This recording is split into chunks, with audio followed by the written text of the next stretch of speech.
우리의 이슈가 뉴스를 바꿉니다. 세상을 깨우는 황보선의 출발 새 아침.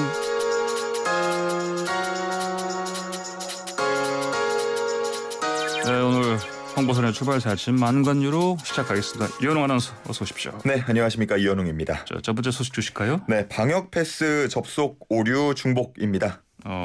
월요일도 그랬고 어제도 그랬네요. 맞습니다. 월요일에 이어서 화요일, 어제도 접속 오류가 또 발생했는데요. 오류가 발생한 건 역시나 점심시간대였습니다. 약 11시 40분 정도부터 좀 문제가 생겼고요. 특히나 네이버 앱을 통한 인증이 좀 잘 되지 않았습니다. 어제 오전에 이제 김부겸 국무총리가 월요일에 발생했던 접속 오류에 대해서 사과를 했고 또 질병관리청도 야간 동안 이 서버 증설과 서비스 최적화 등의 작업을 진행해서 문제가 없을 거라고 얘기를 했는데요. 하지만 또 문제가 발생하고 말았던 거죠. 그렇군요. 그러니까 서버 증설은 했는데 충분치 못했던 걸로 보입니다. 이게 근데 그 네이버 앱 통해서 인증할 때만 문제가 생긴 겁니까? 일단 어제 같은 경우는 주로 이제 그랬습니다. 그래서 방역 당국 같은 경우도 이제 네이버 말고 뭐 쿠브라던가 카카오 같은 다른 인증 앱을 이용해 달라고 요청했습니다. 그래요. 자, 어쨌건 그러면 그 식당 가신 분들 뭐 이것 때문에 기다리느라 줄도 오래 서고 좀 혼란이 많았겠네요. 맞습니다. 아무래도 네이버를 이용하시는 분들이 워낙 좀 많다 보니까 월요일과 마찬가지로 화요일, 어제도 좀 문제가 많이 발생했고요. 뭐 자연스럽게 방역 패스 인증 줄도 길어졌고 또 이게 잘 되지 않으니까 이제 손님들을 죄송하다고 하면서 돌려보내는 경우들도 마찬가지로 생겼습니다. 뭐 이에 대해서 질병청 같은 경우는 월요일과 마찬가지로 일단 과태료는 부과하지 않기로 했습니다. 당연히 과태료 부과하면 안 되겠죠. 어떻게 좀 빨리 해결을 해야 되겠는데요? 맞습니다. 그래서 대안으로 뭐 아무 시간대에나 미리 접속해서 예방접종 증명서를 미리 발급받아 두라고 권고하는 모습도 있었는데 뭐 근본적인 문제는 아니죠. 아무래도 근본적으로는 역시나 서버 증설도 해야 되겠고 여러 가지 최적화 문제도 있겠습니다. 그래요. 근데 자, 이 와중에 이 QR코드를 뭐 빌려줄 수 있다? 이런 얘기 들리던데? 일단은 근데 기본적으로 뭐 캡처 같은 거는 되지 않고 또 한 번 발급받으면 이제 15초마다 좀 새로 고침이 되지 않습니까?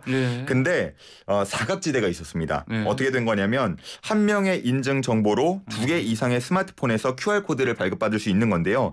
예를 들어서 이제 부부가 있다고 쳤을 때 남편이 자신의 스마트폰에는 예를 들어 카카오 인증으로 QR코드를 발급하고 뭐 아내의 폰에 네이버 자동 로그인을 해주면 아내가 원할 때 이제 그 정보를 이용해서 QR코드를 또 네이버로 받을 수 있는 거죠.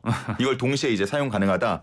뭐 이런 건데 뭐 흔한 경우는 아니겠지만 일각에서는 예를 들어 저가폰 같은 거는 한 5만 원도 안 되게 살 수 있는데 이런 것들 이용해서 다른 사람의 정보를 악용하면 도용하면 어쩌냐 이런 좀 우려 섞인 목소리도 나오고 있는 게 사실입니다. 그렇군요. 뭐 일단 증명서 같은 거 부정하게 사용하면요. 2년 이하의 징역, 금고 그리고 500만 원 이하의 벌금에 처할 수 있는 법적 규정은 있거든요. 절대로 좀 이런 악용, 도용 해서는 안 되겠습니다. 그렇군요. 알겠습니다. 자, 그다음에 아까 오프닝에서 말씀드렸습니다만 제주도 인근 해상에서 지진이 일어났습니다. 어제? 맞습니다. 어제 오후 5시 19분쯤에 제주 해상에서 이제 규모 4.9의 지진이 발생했는데요. 아마 서울에 계셨던 분들도 스마트폰을 통해서 알림이 좀 울리는 걸 들으셨을 겁니다. 보통 뭐 저희가 코로나19 관련된 알림 같은 경우는 진동 같은 것들로 오는데 어제 이제 지진 같은 경우는 좀 위험한 상황이 발생할 수 있으니까 크게 소리로 알림이 좀 가곤 했습니다. 근데 이 속도가 좀 상당히 빨라서 또 주목을 받았습니다. 그래요? 얼마나 빨리? 최초 관측 2초 후에 이제 지진 조기 경보를 발표를 했고요. 그래요? 그다음 그 1초 뒤인 그러니까 최초 관측 13초 만이죠.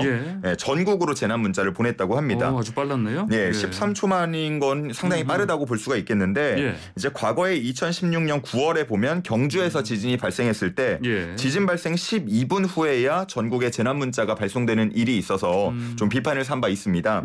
이때 이제 그 시스템을 보면 기상청에서 국민안전처를 거쳐서 이제 문자가 전 국민으로 발송이 되도록 되어 있었는데 이때 좀 문제가 되다 보니까 이제 기상청이 직접 발송하는 걸로 시스템이 바뀌면서 이렇게 속도가 훨씬 더 빨라질 수 있었습니다. 그렇군요. 자, 어쨌든 이번에 뭐 그 인명 사고는 없었으니까 인명피해는 없었으니까 다행인데 어떻습니까? 제주 상황 지금 어떻게 새로 들어온 게 있어요? 일단은 뭐 규모 같은 경우는 4.9. 그러니까 제주 인근에서 발생한 가장 큰 규모였고요.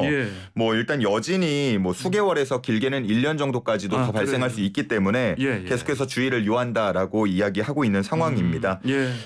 이 제주 전 지역의 진도 같은 경우는 이제 5로 나타났는데 진도. 진도 5는 이제 사람이 진동을 느낄 수 있고 곳에 따라서 그릇이나 창문 같은 것들이 깨질 수 있는 그런 상태였다고 합니다. 말씀해 주신 대로 아직까지는 뭐 큰 피해 상황이 접수되지는 않고 있는 것으로 보이는데 앞서서 말씀드린 대로 여진에 대한 가능성도 있다 보니까 계속해서 좀 주의를 요하는 상황입니다.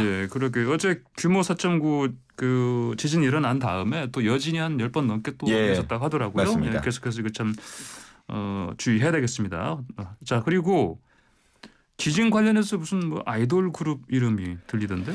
NCT라는 아이돌 그룹인데 어제 SNS에서 실시간 방송을 이제 하고 있었어요. 이 그룹 멤버들이. 근데 이 중에 이제 스마트폰에 지진 안내 문자가 오니까 본인들 신규 앨범곡 중 하나인 얼스퀘이크, 그러니까 지진이라는 노래가 또 마침 있었나 봐요. 그러다 보니까 이제 뭐 노래를 부르고 춤을 추고 이런 모습이 좀 찍혔는데 이후에 다른 멤버가 이런 걸로 장난치면 안 된다라고 알려줬지만 이미 좀 상황이 벌어진 후였고요.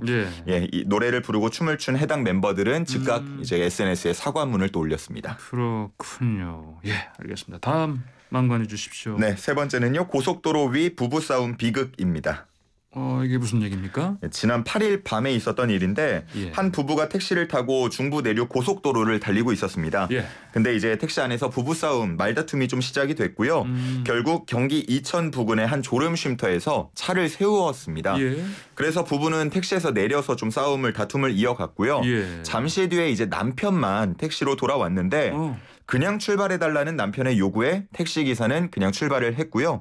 이렇게 헤어진 부부 안타깝게도 다시 만날 수 없게 됐습니다. 아니 이게 어떻게 된 일이에요? 다음 날 오전에 아내분께서 졸음쉼터에서 약 700m 떨어진 곳에서 이제 사망한 채로 발견된 건데요. 고속도로를 따라서 걷던 이 아내분이 차선을 바꾸던 5톤 화물차에 치여서 세상을 떠나고 말았습니다. 그렇군요.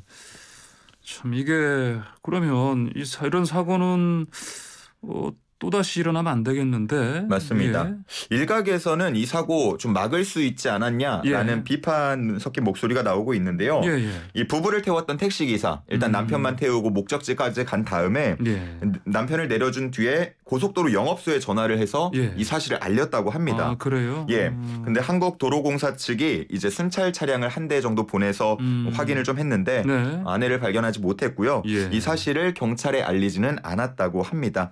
그래서 이제 상황을 경찰에 좀 자세히 알렸으면 사고를 막을 수 있지 않았겠냐 이런 이야기가 나오고 있는 겁니다. 왜 경찰에 알리지 않았을까요? 일단 해당 여성이 이미 빠져나갔다라고 생각을 해서 신고하지 않았다고 하는데 제보를 받은 대로 순찰을 돌았지만 전혀 발견할 수 없었고 시신이 발견된 방향은 본인들이 제보를 받은 그 반대 방향이었다고 합니다.